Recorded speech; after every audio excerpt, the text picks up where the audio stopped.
आज हम बनाने जा रहे हैं अनारदाने की चटनी।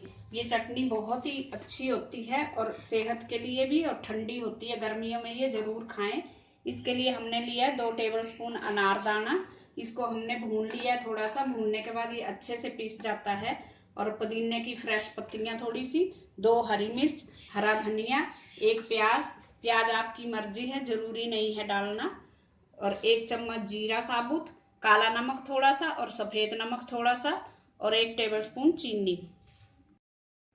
अब मिक्सी का जार लेंगे, उसमें डाल देंगे हम पुदीने की पत्तियां। पुदीने को हमने पहले से अच्छे से धो के रखा है।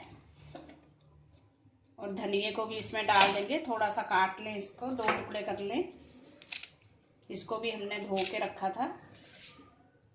हम डाल देंगे अनारदाना, हरी मिर्च और प्याज डाल देंगे।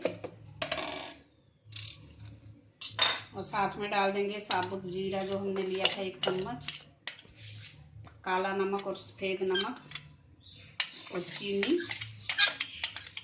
इन सबको मिक्सी में हमने ग्राइंड करना है। हमारी अनारदाने की चटनी खाने के लिए तैयार है। इसको आप परांठे के साथ या दाल चावल के साथ खाएं। Thanks for watching. अगर आपने मेरे चैनल को सब्सक्राइब ना किया हो तो प्लीज कर दीजिए। Thank you.